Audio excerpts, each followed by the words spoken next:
আজকে মাহফুজ ভাই আমাদের ট্রিট দিচ্ছে দইয়ের। মাহফুজ ভাই আমাদের দই খাওয়ার জন্য নিয়ে আসছে এই দাদার দোকানে। এই দাদার দোকানটা খুব ভালো, মোটামুটি কোয়ালিটিফুল জিনিস বিক্রি করে।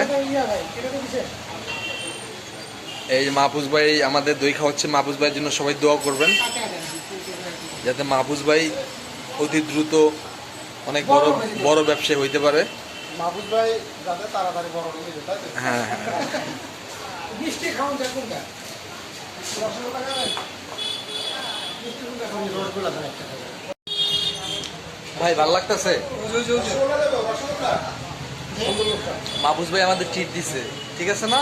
খাবারটা খুব ভালো হয়েছে, দইটাও খুব ভালো। আমি আসলে খাওয়াই নাই, বিল দিবে এই ভাই সজল ভাই। আচ্ছা, ঠিক আছে, এটা হচ্ছে আমাদের না আমি বিল দেবো না, আমি বিল দেবো না, মাহফুজ ভাই বিল দেবে, আমরা খেয়ে বাইকে যাবো, ঠিক আছে?